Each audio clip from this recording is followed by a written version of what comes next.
And this is Studio 2. Welcome on in. I'm Avi Wolfman-Arent. And I'm Cherry Gregg. And we're saying welcome. We're really welcoming. Welcoming people in. Big time. Big time. And on YouTube. Visually welcoming them in. For the very first time. This is what we look like, if you didn't know. Hi, guys. There comes the voice. I love the voice. And so today, Studio 2 is streaming live on YouTube for the very first time. And hopefully this will be a regular thing. This is going to be a regular thing. It will be. Yeah. You always say to manifest things. Manifest It will be. We had a very clever listener. I want to give her credit. Her name's Shout her out. Ellen Yes. Tracy Lindner, who said, if Studio 2 is on YouTube, should it be called Studio Tube? And then the people who watch could be Studio Tubers. I love that. But it does make them sound like potatoes. A Because little a bit. tuber is a potato. Yeah, So yeah. we'll workshop that. For now, hello to our Studio Tubers. Hi, guys. And potatoes all around the world. Yes. And welcome into Studio 2 on the radio and on YouTube. And now let's talk about what we're talking about today on the show, Cherry. Yeah, we're talking about the link between alcohol consumption and cancer. Full disclosure, I like champagne. Yes. And I like to You're drink it. not alone in that. I like it to drink it on a regular basis. Not all the time, but semi-regular. Are you drinking it right now? No, I'm not. Okay. I'm drinking water. Just want to make sure what's in there. Got it. But, you know, we probably all heard that the U.S. Surgeon General has recommended that there be a new label on alcohol bottles now that warns people about this link between cancer and alcohol. I honestly was part of the 55% of Americans who did not specifically know that drinking alcohol, any amount, could increase your risk. Yeah, you associate it with poor health, especially Yes. lots of drinking, but that's not the first thing that comes to mind for most people. It does not. And so we do what we do here on Studio 2. We brought in some experts. They're going to be talking to us about this link. We're going to look at the research. We're going to ask a lot of questions. And our question for you, our listeners, is will the Surgeon General's warnings about alcohol push you to change your habits? Would you cut back, right? What's the best way to influence large-scale change? And what do you think about the pros and cons of drinking? You can participate in a multitude of ways. You can call us 888-477-9499. You can also email studio2@whyy.org. And if you're on YouTube, you can comment right there on the page. And our producers will be monitoring all those comments. And you might hear your comment on the show. Yeah, you're a Studio Tuber. Leave that comment. I think it's catching on. It's catching on, Jerry. So for those that don't know, we start every show before we get into our big topic with a trio of local news stories. We're cheating a little bit today because the first story is not really a local news story, but since we're on YouTube for the first time, this is a social media related story. We did want to start by talking about the big news this morning that Meta, which owns Facebook, Instagram, and Threads, will get rid of its third-party fact-checkers, introduce community notes like you see on X, and boost political content. We have a clip now from the video statement that Meta CEO Mark Zuckerberg posted online. You've heard of him, Mark Zuckerberg? Okay. He describes why the company is pivoting away from the idea of using third-party fact-checkers. Let's play the clip. After Trump first got elected in 2016, the legacy media wrote nonstop about how misinformation was a threat to democracy. We tried in good faith to address those concerns without becoming the arbiters of truth. But the fact-checkers have just been too politically biased and have destroyed more trust than they've created, especially in the U.S. Okay. There you have it, straight from the horse's mouth. Yeah. So this is a big change in the world of social media. Obviously, Meta is massive. So billions anything that they of do, users every anything day. that they do has a big effect on the whole ecosystem. Yeah. Well, to me, this pivot is not a surprise because Meta gave $1 million to President-elect Donald Trump's inaugural fund after, CEO Zuckerberg traveled to Mar-a-Lago to meet with Trump. And now we hear this announcement. I'll note that Zuckerberg also said in some of his remarks that this means, quote, we're going to catch less bad stuff, but we'll also reduce innocent people's posts and accounts that we accidentally take down. Yeah. And to me, we poll a lot on Facebook. And anytime I would post anything that was related to race or anything controversial, people wouldn't really see it. So I had less comments. Yeah. So the good news It'll is get throttled down. Yeah, it'll be throttled down. The good news is more of that may be seen. The bad news is it's going to require the public and users to actually police misinformation and disinformation. And you and I know we did a whole show on this. We did indeed. Once yes. a lie is out there, it's hard to get it back in the bottle. Yeah. I'm as much interested in boosting political content, that side of it, as the fact-checking side of it. I mean, that's going to be a sea change for Facebook. Yeah. Because right now, what you're fed is like photos of cats. I mean, it's changed so much. And I'll be interested to see how much it changes back. Second story now in our trio, Cherry. Tell us about it. Yes, the new 2-year session of Pennsylvania's House starts today, and the Democrats... Welcome back, House. Yeah, welcome back. And the Democrats had a 1-seat majority in the House, but it's now in jeopardy because one member is out sick. And that member is Democratic State Representative Matthew Gurley. He suffered a medical emergency during the holiday break, and he'll be out for some period of time.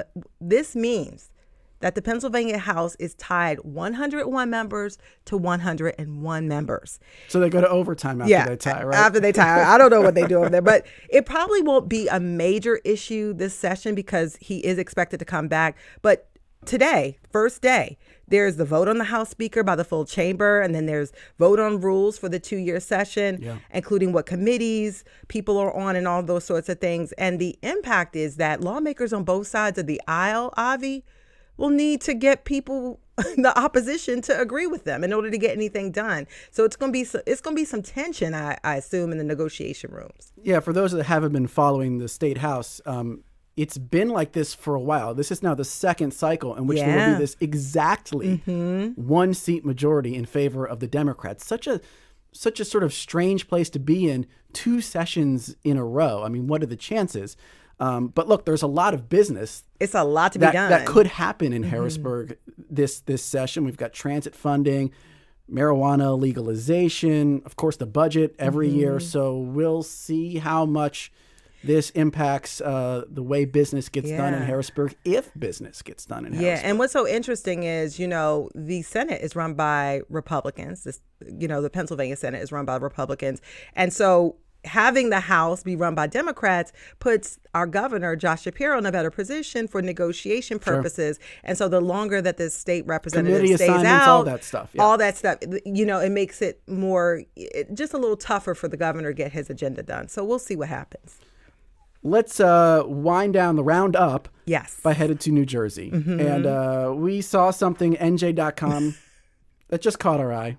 Just delighted us. A little bit. It's actually written by a former guest on our show, Peter Genovese, who just wrote remember Peter? I remember Peter. He wrote a column titled "The 7 Wonders of New Jersey." Okay. There's like 7 wonders of the ancient world: the pyramid, the Hanging Gardens, whatever. And of course, Jersey has to have its own wonders. He didn't really say what qualifies for a wonder, which I love. Just leave it open to interpretation. So according to Peter, the 7 wonders of New Jersey are the BAPS, the large temple in Robbinsville, New Jersey, which is massive. Yeah, it's magnificent. It is magnificent. The Bayway Refinery, don't know much about that. Don't know that. Camden City Hall. Yeah. The Great Falls in Paterson, New Jersey. Shout out Paterson. My grandmother was from Paterson. Okay. High Point State Park in Montague. The Pine Barrens, of course, one of the great wonders of New Jersey. And the Pulaski Skyway. I only know like 3 of those, to be honest with you. Yeah, I can't say I know I don't too know much about that. Feel bad. But it did get us thinking. What are the 7 wonders of Pennsylvania? That's a good question.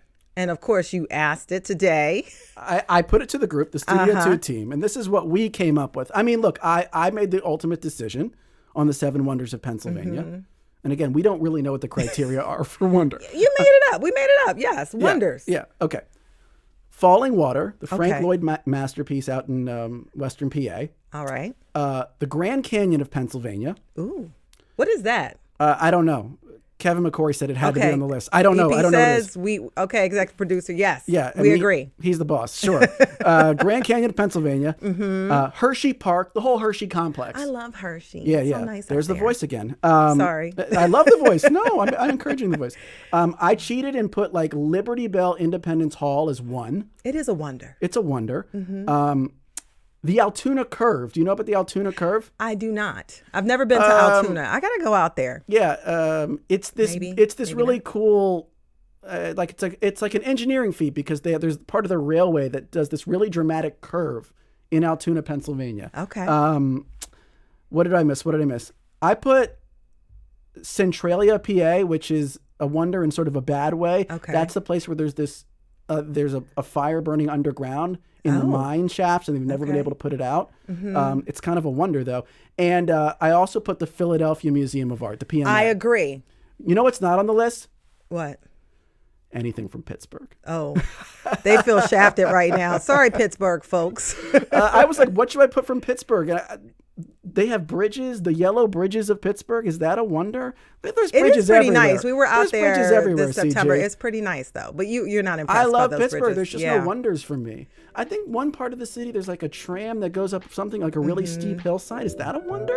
I mean, I got to spend more time in Pittsburgh to really answer that question. If you disagree, Studio Tubers, if you disagree, let us know in the comments. Coming up, we're going to get to our main segment all about the link between alcohol and cancer and what should be done about alcohol consumption in this country. If you've got thoughts, email us, studio2@whyy.org. We'll be right back.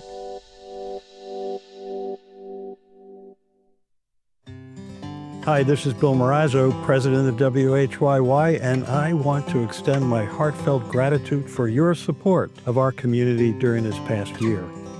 You know, together we've reached and enriched the lives of so many people through the power of media, on air, online, and off air. So I do hope in this new year we have an opportunity to continue that journey of growth together. So, from all my colleagues here at WHYY and myself, have a happy new year. Supporting WHYY, Thomas Jefferson University. Who are Thomas Jefferson University students? They're designers, healers, engineers, builders, and innovators. But mostly, they're preparing to work for employers who are creating the jobs of tomorrow. They're trained to never settle, but to keep asking why. Their education crosses disciplines, and these different perspectives ignite new ideas and make the impossible possible. Jefferson, redefine possible.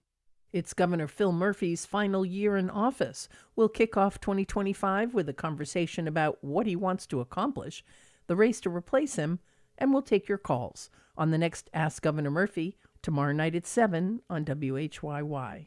You have a lot of options when it comes to supporting WHYY. Besides making a gift online or mailing a check, you can also donate stock or give from your donor-advised fund, family foundation, or IRA. Visit WHYY.org/support for more information.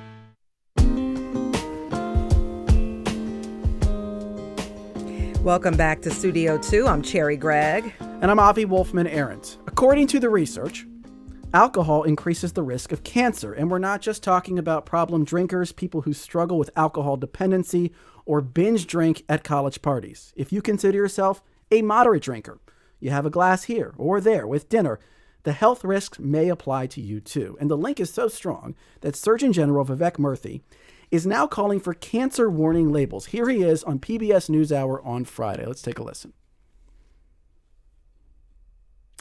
All right. Well, basically, he says... Surgeon General's warning on alcohol bottles, which currently warns people about drinking while they're pregnant and about driving or operating heavy machinery after having, alcohol. And those two things have actually soaked into, the general understanding of what we shouldn't do with alcohol. People should know about the cancer risk as well. But alcohol is so deeply ingrained in how we connect socially. The ads are hard to escape. It's convenient to buy, and most Americans are not aware of the true risks associated with drinking. It's been close to 100 years since prohibition failed, but experts say it's about time we do something to regulate the powerful alcohol industry. It will likely be difficult to do, but could the Surgeon General's warning, along with a rise in sober, curious lifestyles and more non-alcoholic options, push Americans away from drinking? We're going to talk about the research and potential policy solutions for the rest of the hour with two great guests. We have David Jernigan, a professor of health, law, policy, and management at Boston University, joining us via Zoom. David, welcome to the show. Thank you very much. And here with us in our Philadelphia studio is Luis Ceja, a postdoctoral fellow with the National Clinicians Scholars Program at the University of Pennsylvania. Luis, welcome to Studio 2. Howdy, thanks for having me. And as always, we want to want you, our listeners, to answer our questions today. Will the Surgeon General's warnings about alcohol push you to change your habits? Maybe you're already drinking less, or maybe you want to. What do you think about the pros and cons of drinking? You can call us 888-477-9499. You can also email studio2@whyy.org. And if you're watching via YouTube, you can comment right on the website. Speaking of YouTube, Miles says alcohol has a lot of benefits that are understudied. Mm-hmm. Okay, so Luis, help us out. When you give like your elevator pitch to people, they say, Luis, like, what does alcohol actually do to your body over a long period of time? How does it affect you? What's sort of like the 30, 60-second explanation for what alcohol does to us? Sure, absolutely.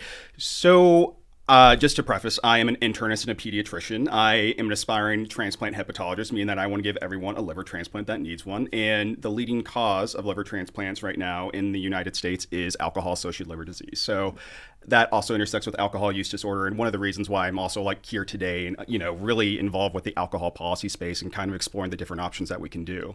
I think the Surgeon General's announcement and advisory warning has been a long time coming, something that we've really needed. Mm-hmm. And there's a lot of under communication about the dangers of alcohol in general. Like, give me an example. Yeah. Like, what do you think people generally don't understand?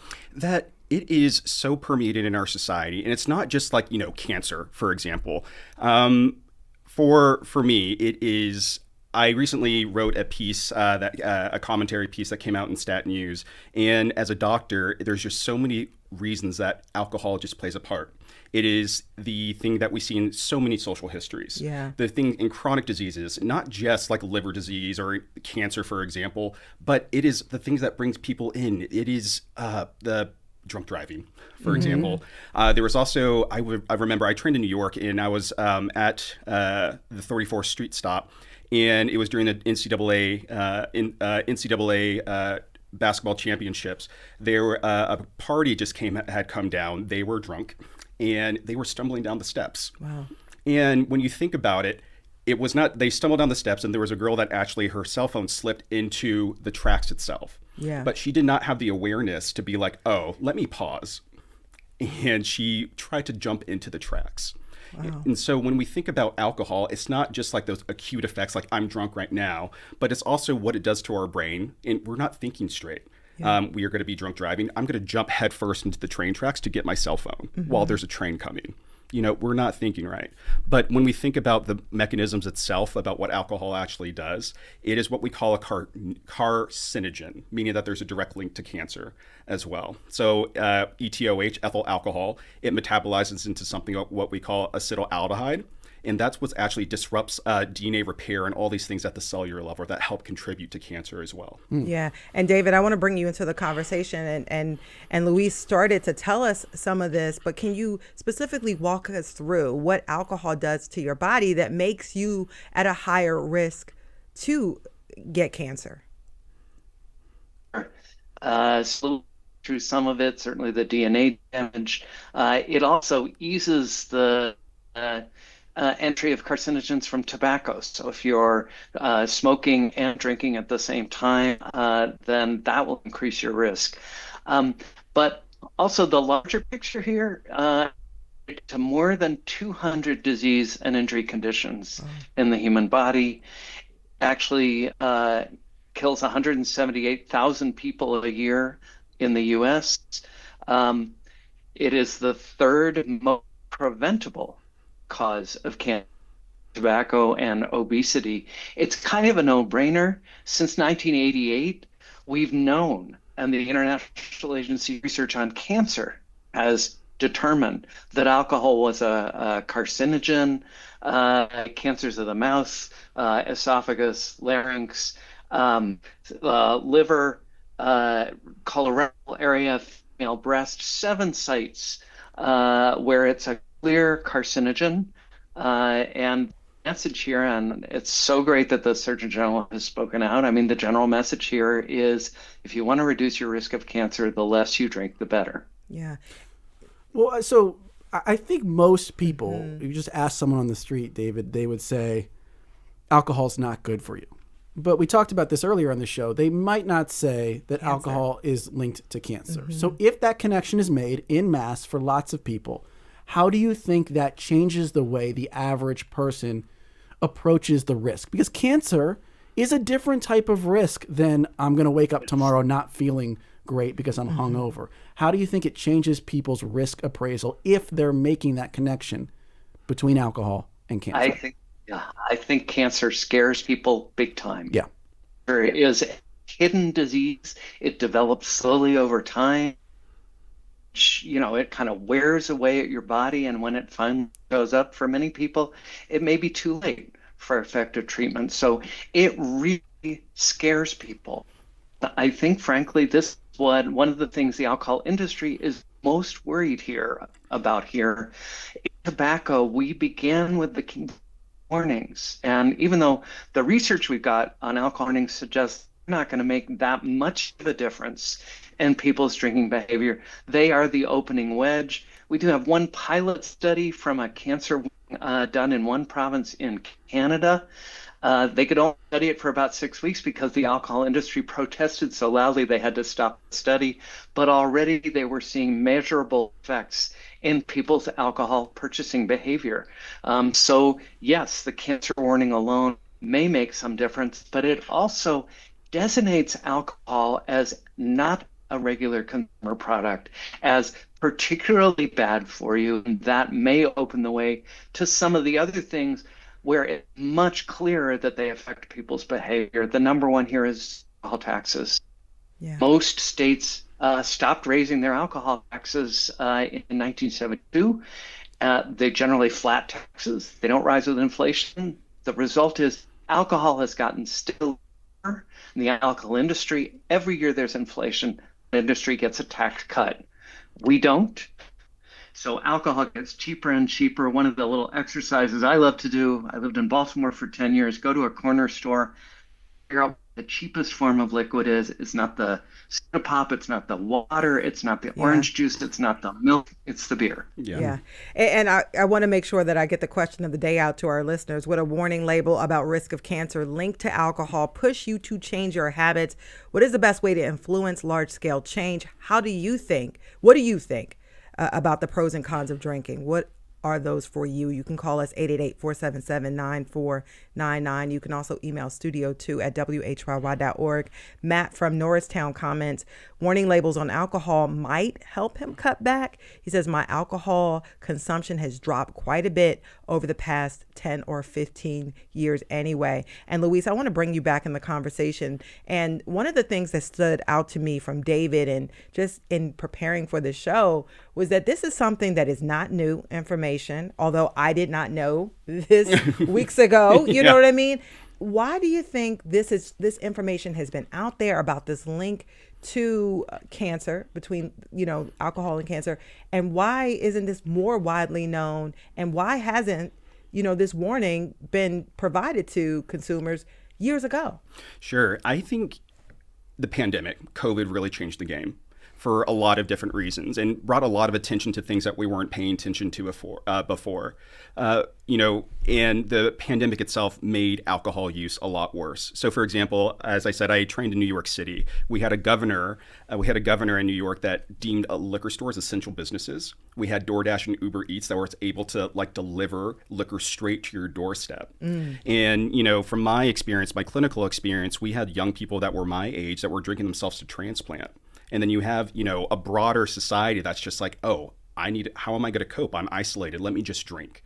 And so we developed really unhealthy drinking habits during the pandemic. And then we saw the rise. It used to be 150,000 or so deaths related to alcohol. And then the pandemic started. Now we're around 178, as David had said, 178,000 deaths per year.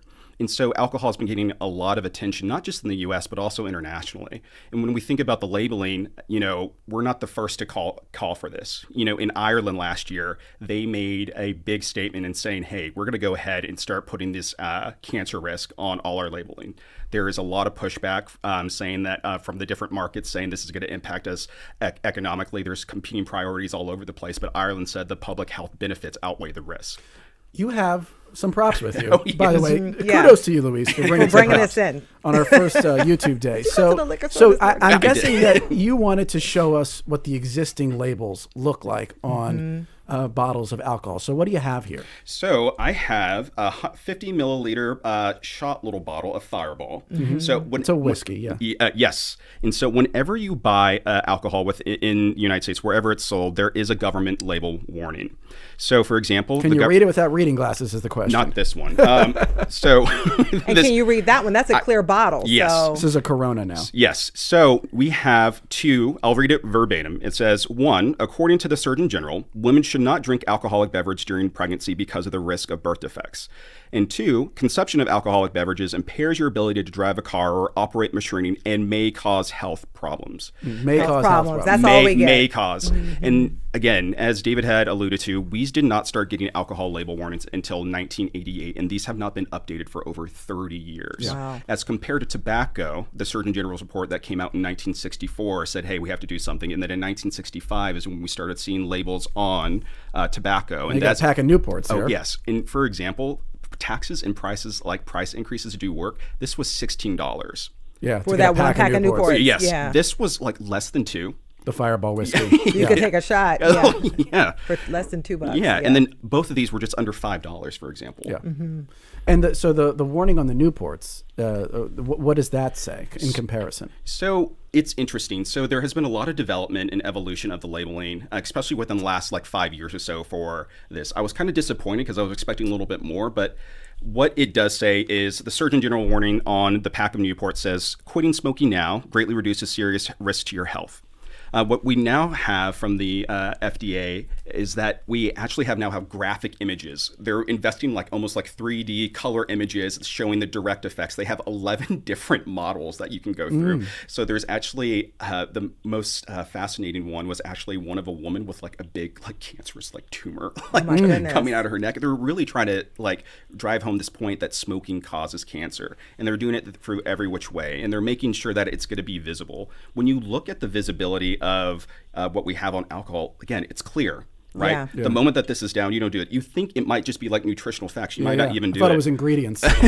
No, exactly. Yeah. And so when we think about labeling too, it's not just about the warning, but it's about the placement. It's about the color. How big is it? Where are we going to put it? And what is actually going to do? What's going to drive these behavior changes? It's so interesting because this morning, preparing for the show, I went and looked at my bar. I have a bar at home. And I picked up a bottle of tequila, and there was the label, but I could not read it because it was clear. Exactly. And the lettering wasn't done in a way that stood out. So it was really, really hard to read. And so, David, I want to bring you back into the conversation and sort of talk through this, because I remember back in the day, cigarettes used to be everywhere. There used to be the big Camel and cartoons advertising cigarettes to kids and all sorts of things. And now, we've done shows on this. They have hard cider, all sorts of things we're seeing. Why do you think there's such widespread, advertising? When you think about the culture of alcohol, it's everywhere. How do you sort of try to curb something like that that's so ubiquitous? Well, and it's because that's exactly what the alcohol industry wants in order to their product. This is an industry that spends in excess of $4 billion a year marketing alcohol in the U.S. Story of alcohol, largely a story being told by the industry, of the Surgeon General's chance to tell them the story. You all were talking about the existing label. Those last words, I call them the 5 dirty words, and make problems. They're actually added in the back room at the last minute. Yeah, and unfortunately, the alcohol industry. And yes, David, I'm so sorry. We're still having problems with your line. We want to make sure folks can hear you. So we're going to try to get that patched up. Let's bring in a caller now. Yeah. On our caller line, this is line 2, Keith from Central Jersey, who has a comment for us. Keith, you're on Studio 2. Hi, just make it really quick. Every person I know who's been a moderate or more alcohol drinker has had health problems, and specifically including colon, colorectal cancer, life-threatening cancers. And more than that, I've even offered at least some of these people the most expensive organic grape juice, and that does not do a thing for them. They are simply fixed on the alcohol. And one last really brief thing, I don't think there should be a law forbidding people to drink alcohol if they want to, but I just think people are so ill-informed about just what a poison it is. Yeah. Thanks so much. That was Keith from Central Jersey. And now let's bring another caller, and this is Julie from Absecon on line 3, who has a question. So, Julie, you're on Studio 2, and hopefully Luis will be able to field this one for us. Julie, are you with us? All right, Julie's not there, but let me bring in a question now from Hillary, one of our Studio Tubers. Hillary says, does science agree on whether there is a safe consumption level of alcohol? Because I do think one of the big mind shifts and sea changes here, Luis, is the idea that there might not be any safe amount of alcohol. So what does the research actually say at this point? Yeah. And so this is where public health really needs to work on its messaging because it's very contradictory in some respects. So we have a lot of recent research as early as 2019 from the World Health Organization that had said that there is, they did a huge meta-analysis, a big research study through everything that's been done up until that point, and it's been determined that there is no safe amount of alcohol that you can drink. Even this poses a risk. Right? Whether that is from, you are the beginnings of like a malignancy, a cancer developing, or even the stories that I shared earlier of that you're putting yourself at risk for like your own self-harm, like unknowingly, right? And then that has been proven and proven time and time again since.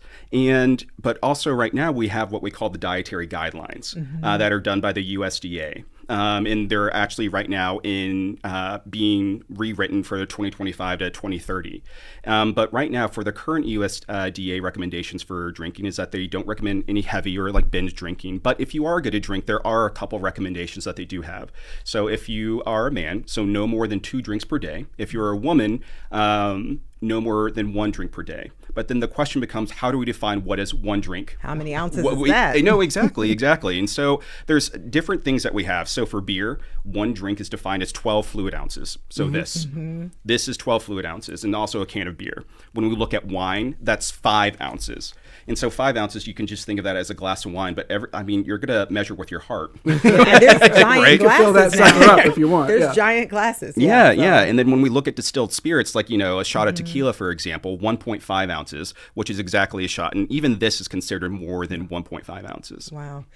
We want to bring in Julie from Epsika now, who has her question. Julie, you're on Studio 2. What's your question for our guest here? Hi, I'm working with a COVID voice, so forgive me here.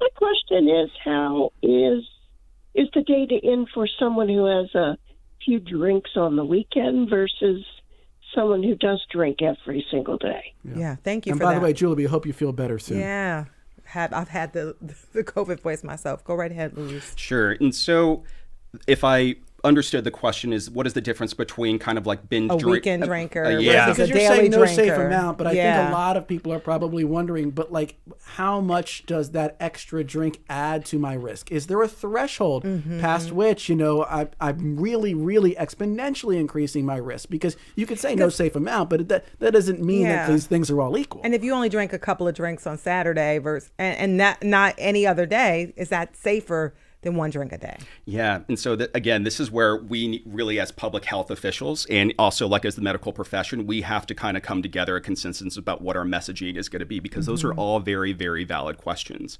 And when we think about it, if I'm going to brunch and the first question I ask is like, bottomless, do you offer bottomless or not? I mean, again, the bottomless mimosas have gotten me. So absolutely. I mean, that poses a risk, whether that it's not necessarily chronic, but right there in that moment, if you're, downing whole bottles of champagne and then going out and trying to go about your day, you're posing a risk to yourself. Yeah, I got to ask you this question from Judith, who comments, a good wine is good for the heart. That's according to doctors. And we only have about a minute and a half before we go to break, but we've received messaging that wine was good for you, specifically red wine. Why are we getting these mixed messaging, and what is the actual message? So that has been debunked. So there used to be this theory that a glass of wine a day has some protective effect on your heart. That has been debunked. There was a study back in 2022 specifically that's basically debunked that. And again, it kind of comes back to this messaging that there is no safe amount of alcohol. Lies. We've been lied to. So we're coming up on a break pretty soon, but I want to read in a few more comments. Monique says, it's obvious from the amount of people who smoke that warning labels don't work. We have to figure out why people drink, to what extreme, and if their life is being negatively impacted by drinking. Let's put a pin in that. Yeah, we will. Kareem from Newcastle, Delaware says, I know the risk without a label. I'm working on a healthier lifestyle simply because I know it's the right thing to do and that nothing beneficial is in alcohol. I do love my bourbon, though. That is Kareem kept it real for us. And Nathaniel says, I don't drink, but I believe many Americans tend to love alcohol more than they will ever fear any consequences that result from consuming it. So, on the other side of this break, let's talk about what would actually work. Because in this country, we did try a massive intervention about 100 years ago. Prohibition. Oh, yeah. And people don't remember that all too fondly. So if we assume we're not going back down that road, what combination of things could really move the needle here? So we're going to talk about that on the other side of the break. Yeah, we'll also talk about the politics of it all. Looking forward to that. And we're talking about the link between alcohol and cancer and what we could do to change America's drinking habits. Call us. We'd love to hear from you, 888-477-9499. You can also email studio2@whyy.org. And you can leave a comment on our YouTube, right on the YouTube page. Become a Studio Tuber. All right, studio2@whyy.org, 888-477-9499. We will be right back.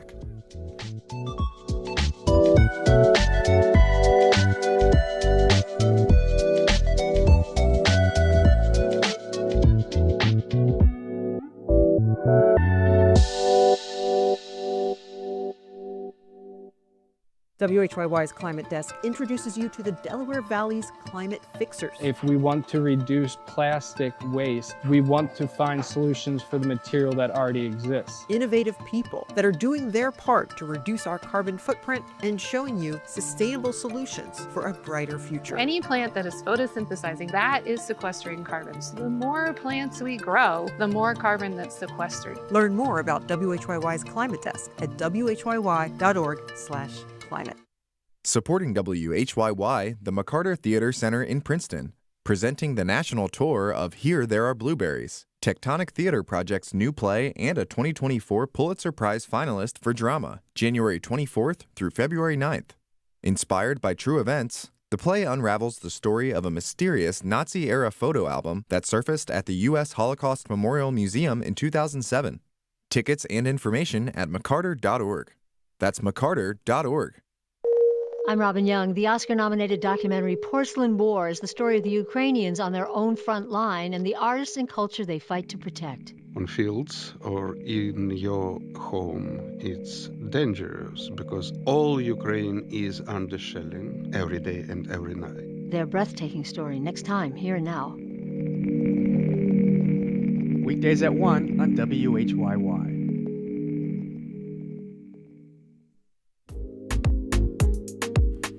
And welcome back to Studio 2. I'm Avi Wolfman-Arndt. And I'm Cherry Gregg. If you're just joining us, we're talking about the health risks of alcohol and what could be done to push Americans to drink less. The U.S. Surgeon General has called for cancer labels on alcohol, and we have a guest to talk with us about all of this. We have Luis Ceja, postdoctoral fellow with the National Clinician Scholars Program at the University of Pennsylvania.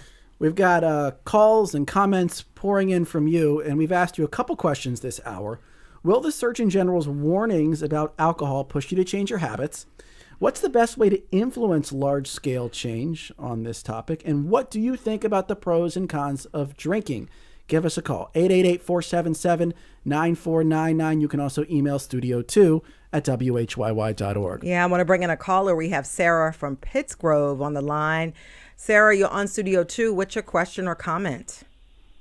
My comment is about how to influence the society, Americans to drink less. And I think that just the education is a really important key factor because I've taken to learning more since the Sober Curious movement took off, and I have children. And one day, my son asked me, why do grown-ups drink so much alcohol? And the answer really was because it's addictive.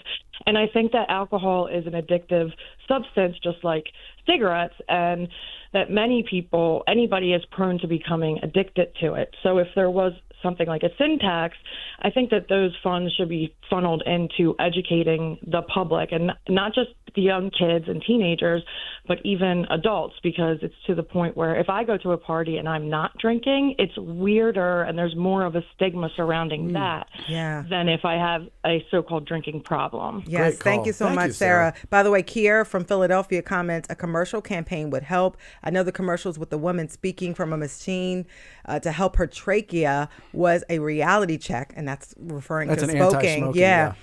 There were so many commercials that advanced the decline of cigarettes, although e-cigarettes have been on an uptick.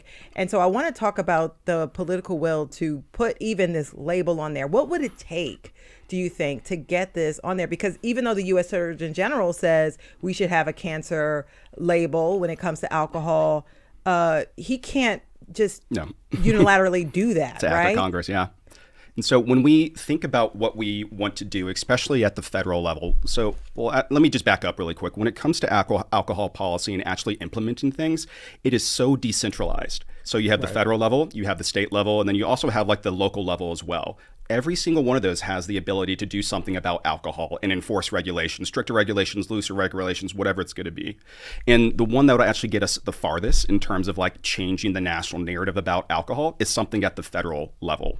We've had the opportunity to do that for years. So the federal excise tax has not been changed since 1991, for example. And a lot of the reasons for that is that the beverage industry and the lobby is so strong. But so you bring up tax, though. Do you think that's the one that would move the needle the most? Like if you could pick from the constellation of possibilities here, and I'm giving you, Luis, the power, you're the Congress and the executive branch and the judicial, congratulations, you would go tax first? Absolutely. Why is that? So when we look at the tax, a federal excise tax specifically, it is estimated right now that the harm done from alcohol-related harm and injury in 2010 from the Congressional Budget Office, it was $250 billion. When it was adjusted for inflation in 2022, it was up to $323 billion. And so when we have that extra like revenue, for example, we can reallocate that into education programs, to target campaigns, to treatment for alcohol use disorder, and all these different things. And we know that those work. And we also know that taxes work. We've seen it with tobacco. We've seen it with sweetened beverages, for example. All these things work. They reduce consumption. Yes. In mass. So that's where you would start. You would start with tax. What else would be part of the strategy? Because we're not going back to prohibition, I assume. We're not. And do you agree with that? Yes, prohibition was a well-intentioned failure. And so the goal is they wanted to eliminate it, but the goal is to regulate it. And so what other regulations could be out there? Is it like where you can get it? Because in Pennsylvania, it's actually kind of harder. But it's harder than some other states to get it. I mean, you do have to go to a state-run store to get a lot of stuff here in Pennsylvania. Is that a good model? What other types of regulations could exist? So we actually have a clear roadmap to what we can actually do. So you brought up the big one. So the cornerstone of all alcohol policy is availability. How do we reduce the availability and how do we reduce access? So we look at that from a lot of different ways. So we can look at the days of selling alcohol, the hours of selling alcohol. So I'll give you two examples. So right now in Maryland, Governor Wes Moore, I believe his name. So I had no idea until I kind of did this deep dive. Since 1978, there is a ban in Maryland grocery stores not sell wine or any alcohol products whatsoever. And now with their new legislative session, Wes Moore's like, well, maybe we should actually lift that ban and see what kind of happens. It's what the people want. He's saying I'm putting people first by doing that. But what we know from public health strategy and from the policy analysis is that when you expand access and you get more alcohol in people's hands, more harm and injury is going to occur.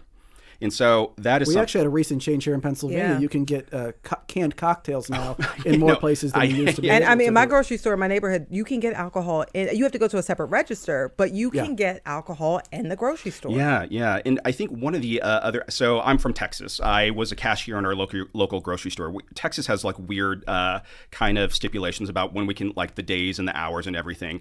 And there was this rule on Sundays that you couldn't buy, I believe it was noon or 10 o'clock. And that was always an eye opener for people that would be coming in at 9 a.m. for all they would buy is a single bottle of wine. And it would be like, you can't do that. And I'm like, oh, what do you mean? That realization, I'm that person that I said I would never, kind of become. And then they actually put it back and they're like, okay, maybe I'll like take a step back and think about where I'm actually doing. Do I need this alcohol right now?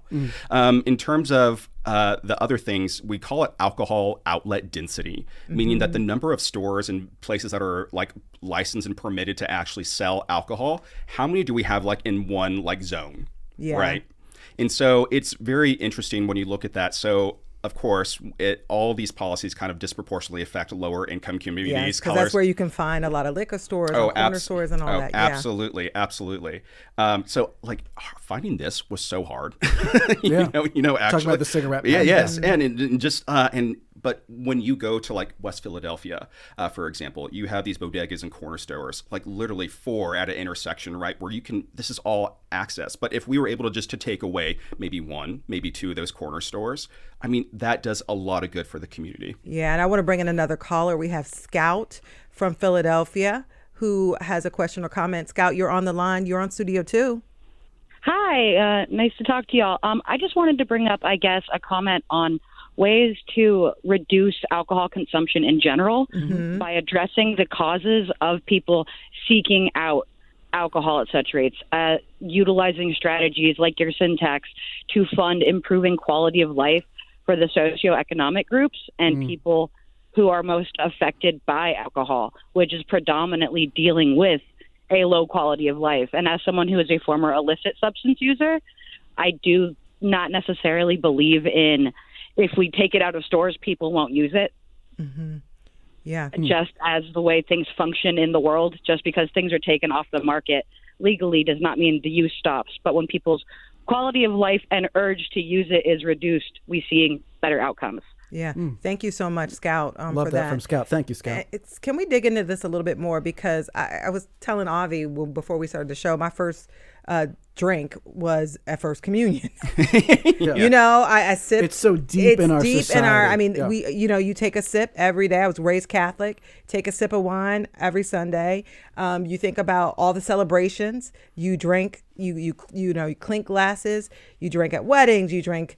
All the time. And so, how do we sort of like deal with that part of it? Because you think about the pushback that could come if you're trying to limit access. If you're trying to take it out the grocery stores when it took years to get it in. How do you sort of address the cultural components? That's going to take years. It really is. So like y'all said, we celebrate with alcohol. We mourn with alcohol. And my God, if I don't have my margarita like on Taco Tuesday, like with with my tacos, I'm going to flip this table, Yeah. And it's just great. Like this is part of don't flip the table. We like this table. But it's just crazy to think about like how ingrained it really, really is. And when you think about where we saw what happened with, alcohol, prohibition, right? It didn't stop alcohol. It did not stop drinking. It drove it out underground. We had a black market. We had speakeasies, for example, where people can go and drink and have some sort of like refuge. But now once a illicit refuge is now seen as something that like, oh, it's so trendy. It is so cool. But it's all about reframing the narrative of alcohol in general. And how do we actually go about doing that? And it comes from the targeted education and the awareness campaigns about the dangers. One of the I took the L over from CHOP over here, and at the 34th Street platform, it was very interesting. Like you just start seeing things when you start like you're in that mindset. Yeah. There was about 5 different tobacco like awareness things. Did you know that you can actually report to SEPTA? There's a line that you can call and report someone for smoking. Yeah, no, exactly. Well, let me actually on that point though, because people point to smoking and cigarettes as the model. We turn the tide on that, and that was very deeply ingrained in society. However, the thing about smoking, specifically smoking, not chewing tobacco, smoking, is that it impacts everyone around you. So there's this built-in constituency of people who are like, yeah, it kind of would be nice if people got rid of smoking. Alcohol doesn't work the same way in an environment. You know what I mean? If the guy next to me is having a drink, it doesn't, in most cases, it doesn't directly impact me. And that's where I'm a little skeptical that you could muster the political will the way you could with cigarettes. What do you think about that? Yeah. I would also kind of push back on that a little bit. It affects everyone around you. alcohol does the exact same thing. And I speak to that mostly from my position and my perspective as a physician that just sees kind of the extremes, of things as well. Yeah, sure. Like me taking this right now, that's not going to do anyone harm, right? Well, actually, it might. I'm going back to work, right after this.